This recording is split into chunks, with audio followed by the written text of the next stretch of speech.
ఒక్క గాజు కూడా పగలగొట్టకుండా భలే తొడిగారే. మీరు ట్రై చేసినట్టు లేదు, ఎంతో ఎక్స్పీరియన్స్తో చేసినట్టు ఉంది. అవునండి, ఇదివరకు నేను ఇల్లు తిరిగి గాజులు అమ్మేవాడిని. లేకపోతే ఏంటండి, ఏదో ట్రై చేశాను, వర్కౌట్ అయింది. దానికే మీరు ఎక్స్పీరియన్స్ కాంటాక్ట్ సర్టిఫికేట్ అంటే ఎలా? అయ్యో, నా ఉద్దేశం అది కాదండి. ఇంత బాగా గాజులు ఎలా తొడిగారా అని. మనసుంటే మార్గం ఉంటుందండి.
జయంతి,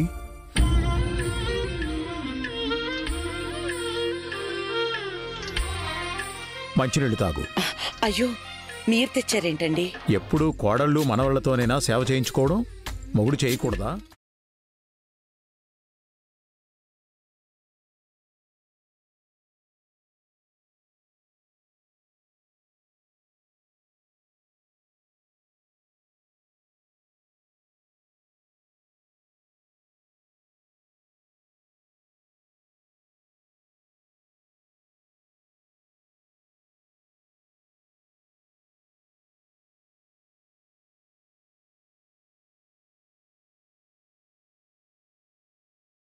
కల్లా కపటం ఎరుగని పిల్లలు, చల్లని దేవుడు ఒకటే అంటారు కదా. కోపంలోనూ ఆవేశంలోనూ అనాలోచితంగా ఎన్నోసార్లు నువ్వు బన్నీని, వసూని తిట్టావు, అవమానించావు. పాపం, వాళ్ళవేవీ మనసులో పెట్టుకోలేదు. నీ ప్రేమ కోసం పరితపించారు.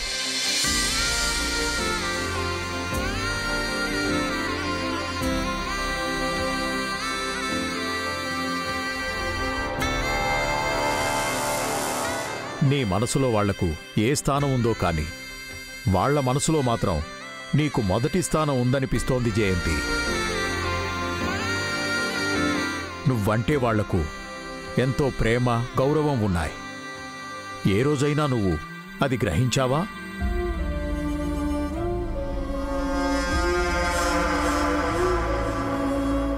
పావనియే గొప్పనుకుంటే పావనిని మించిన మంచి అలవాట్లు, పద్ధతులు వసూలో కూడా ఉన్నాయి.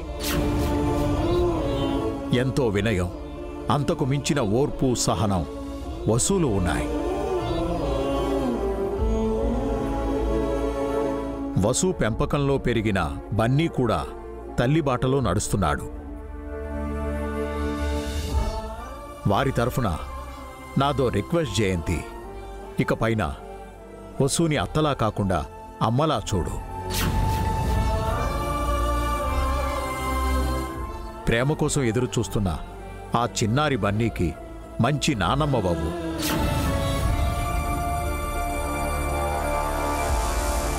అను, కీర్తిలతో పాటు బన్నీ కూడా మన మనవడే అనుకో.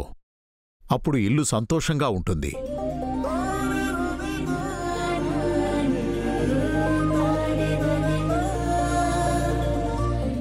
అవునండి, నా తప్పేంటో నేను తెలుసుకున్నాను.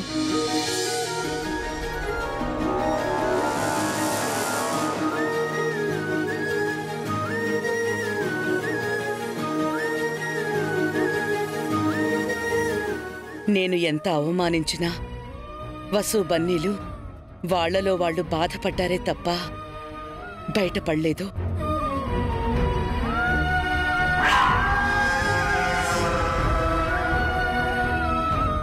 మీరు చెప్పినట్టు నేనే కోపం ఆవేశం తగ్గించుకోవాలి. వాళ్ళని అనే ముందు ఆలోచించాలి. ఇకపై వసుకి అమ్మగా, బన్నీకి నానమ్మగా ఉంటాను.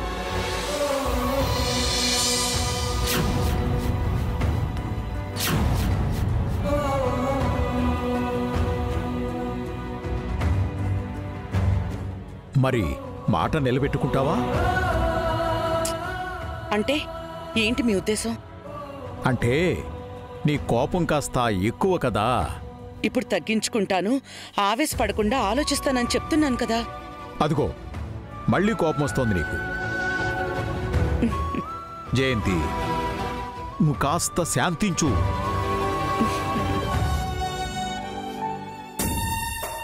అయిపోయింది ఆంటీ, అంతా అయిపోయింది. అత్తయ్య గారు పాజిటివ్ గా మారిపోయారు. మనకున్న స్ట్రెంత్ అంతా వాసు అక్కపై వెళ్ళిపోయింది. ఇక మీరు నేను ఏమి చేయలేము. ఎందుకు చేయలేమే? సేవలు చేసి వాసు అక్క బన్నీలు అత్తయ్య మనసు మార్చి మార్కులు కొట్టేస్తున్నారు. అందరూ వాళ్ళనే సపోర్ట్ చేస్తున్నారు. ఇంకేం చేయగలం మనం? పిచ్చిదానా, కొందరి కోపం తాటాకు మంటలాంటిది అంటుంటారు కదా. అంటే ఇలా వచ్చి అలా వెళ్ళిపోయే కోపం అని అర్థం. మీ అత్తయ్య విషయంలో ఆ సామెత రివర్స్ అవుతుంది. మీ అత్తయ్య శాంతం తాటాకు మంటలాంటిది. అంటే ఇలా కూలయ్యి అలా ఫైర్ అవుతుందన్నమాట. నేను ఆడ శకుని అయితే మీ అత్తయ్య ఆడ విశ్వామిత్రుడు. అంటే అత్తయ్య మాట నిలబెట్టుకోరా? మనం నిలబెట్టుకోనివ్వము. మీ అత్తయ్యలో వసు బన్నెలపై ఓరిపోతున్న కోపాన్ని ఎగదోస్తాం, రెచ్చగొడతాం. నాకు వార్నింగ్ ఇచ్చిన వసుకి బుద్ధి చెప్తాను. మరి అత్తయ్య మన మాటలు వినకపోతేనో? మీ అత్తయ్య పొగడ్తలకి పొంగిపోతుంది, చాడీలకి చేప్రోలు ఊపుతుంది. అది తన బలహీనత, అదే మన బలం. ఆ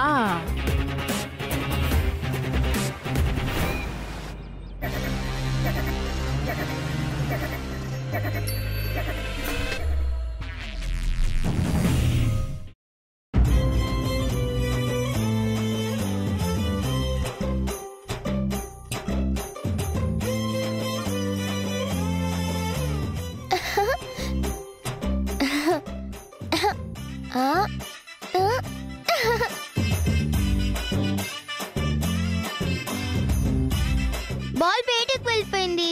పదా వెళ్ళి తెచ్చుకుందాం.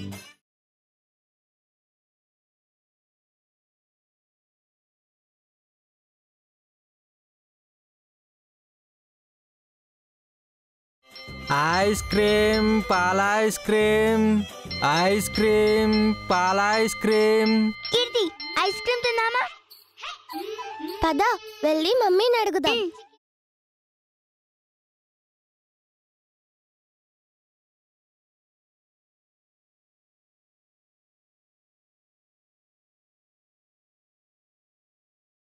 మమ్మీ మమ్మీ, ఐస్ క్రీమ్ కొని పెట్టవా? ఇంటి బయట ఐస్ క్రీమ్ బండి ఉంది. వద్దమ్మా, బండి మీద ఐస్ క్రీము తినకూడదు, గొంతు పాడవుతుంది. తను ఎప్పుడు ఇంతే కీర్తి, ఏది అడిగినా వద్దు అని అంటుంది. వెళ్ళి నాన్నమ్మని అడుగుదాం కదా.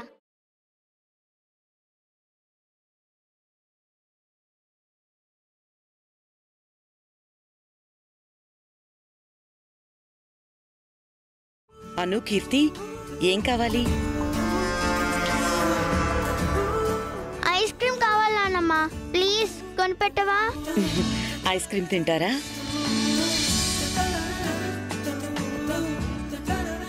ఒక్క నిమిషం ఉండండి.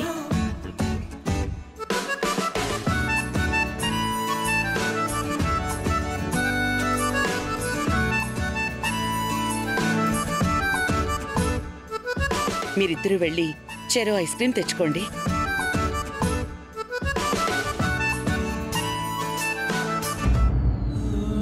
ఆగండి.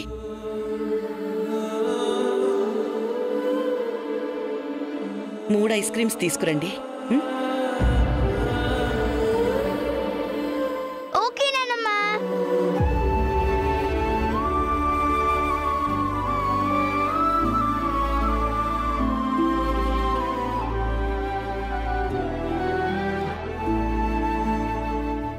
మూడో ఐస్ క్రీమ్ ఎవరికి? అత్తయ్య తింటారేమో. తనేమైనా చిన్నపిల్లనా ఐస్ క్రీమ్లు చాక్లెట్లు తినటానికి? పోనీ మీకిస్తారేమో. అయినా నాకెందుకులే, ఐస్ క్రీమ్లు తింటే లావైపోతాను. ఇప్పుడేదో స్లిమ్గా ఉన్నట్టు చదువు బిల్డప్ కుట్టి. ఏంటే గొణుకుతున్నావు? ఏం లేదా ఆంటీ. అంకుల్ 3 ఐస్ క్రీమ్స్ ఇవ్వండి.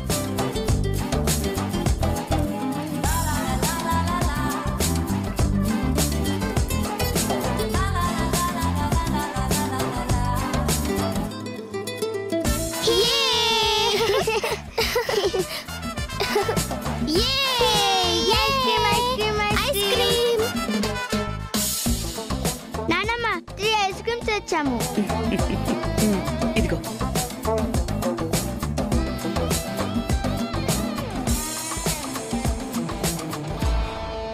అదెవరికి నానమ్మ? మీ అన్నయ్యకి.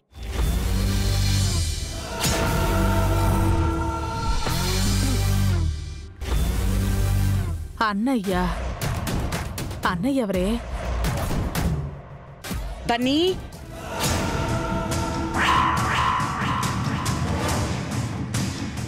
బన్నీ,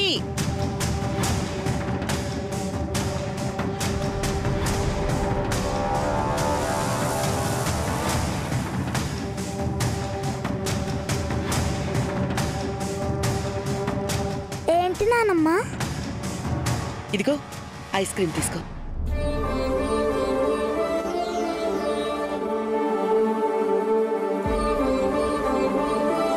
వద్దు నానమ్మ. చెల్లెళ్ళిద్దరూ తింటున్నారు కదా, నువ్వు తిను. థ్యాంక్ యూ నానమ్మ.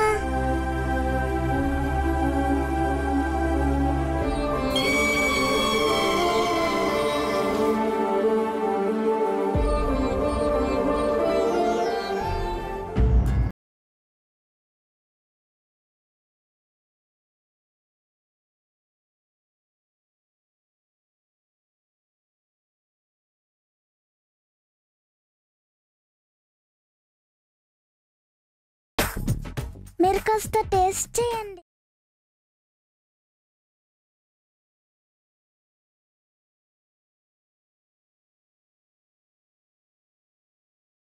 వద్దు బన్నీ, గొంతు పట్టేస్తుంది. కొంచెం తింటే ఏం కాదు నానమ్మ. నోరు తెరవండి. వద్దు బన్నీ. ప్లీజ్ నానమ్మ, కొంచెం తినండి. ఏం కాదు, తినండి.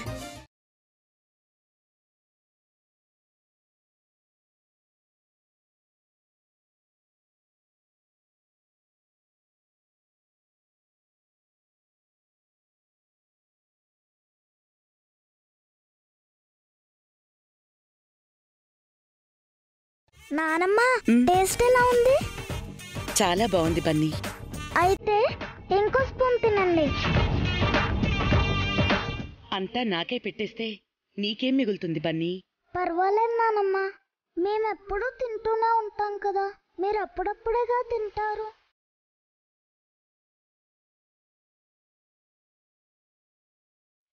తినండి నానమ్మ. వద్దులే బన్నీ. ప్లీజ్ నానమ్మ. అను, కీర్తి, చూడండి, అన్నయ్యని చూసి నేర్చుకోండి. ఐస్ క్రీమ్ కొనిపెట్టగానే అన్నయ్య నాకు థ్యాంక్స్ చెప్పాడు. ఐస్ క్రీమ్ కూడా షేర్ చేశాడు. మీరు ఉన్నారు. ఎందుకు?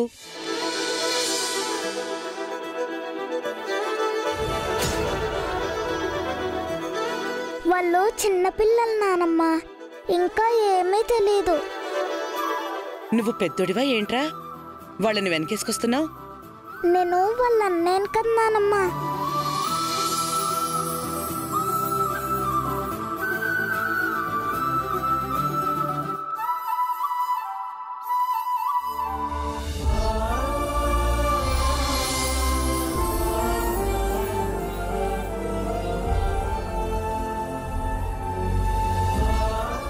థ్యాంక్ యూ నానమ్మ. సరే తినండి.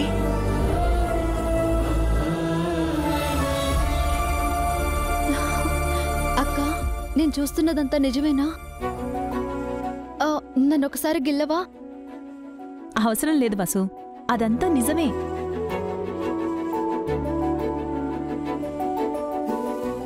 అత్తయ్య గారు బన్నీకి ఐస్ క్రీం కొని పెట్టారు, ముద్దు పెట్టారు. అను కీర్తిలు అన్నయ్య అన్నారు. అంతేకాదమ్మా, అన్నయ్యని చూసి నేర్చుకోండని కూడా అన్నారు. చాలా హ్యాపీగా ఉందక్క. అత్తయ్య గారు బన్నీని ప్రేమగా చూసుకుంటున్నారు. మరి బన్నీ సేవలు చేశాడు కదా, అందుకే ఇదంతా.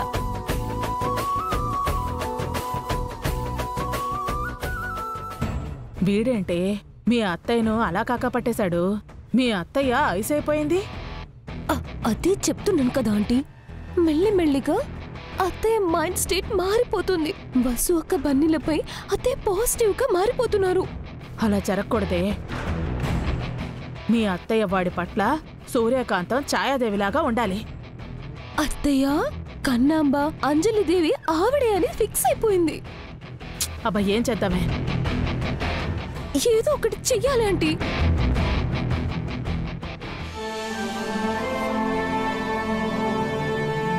మమ్మీ, నానమ్మ మాకు ఐస్ క్రీం కొనిపెట్టారు.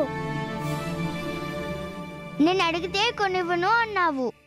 మా నాన్నమ్మ కొనిచ్చింది. ఎవరో ఒకరు కొనిచ్చారు కదా, మళ్ళీ ఎందుకు మమ్మీని అంటున్నావు? బన్నీ, ఐస్ క్రీం తిన్నాక హ్యాండ్ వాష్ చేసుకుని పైకి వెళ్ళు. పెయింటింగ్ మాస్టర్ వచ్చారంట. అవును బన్నీ, ఆల్రెడీ శ్రావ్య అక్క క్లాస్లో ఉంది, నువ్వు కూడా వెళ్ళు. Okay mummy.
ప్లీజ్ రాహుల్, మా ఇంట్లో వాళ్ళు చూస్తే బాగోదు. మరీ ఇంత కష్టపడి నేను మీ ఇంటికి రావడం ఎందుకు? ఇలాగైనా కలుసుకుంటున్నాం కదా. ఊరికే చూస్తూ ఉండడం వల్ల ఉపయోగం ఏంటి? ఏదైనా చేసుకుంటే బాగుంటుంది కదా. దానికి ఇంకా టైం ఉంది బాబు, అన్నీ పెళ్ళయ్యాకే. ఓకేనా? ఓకే.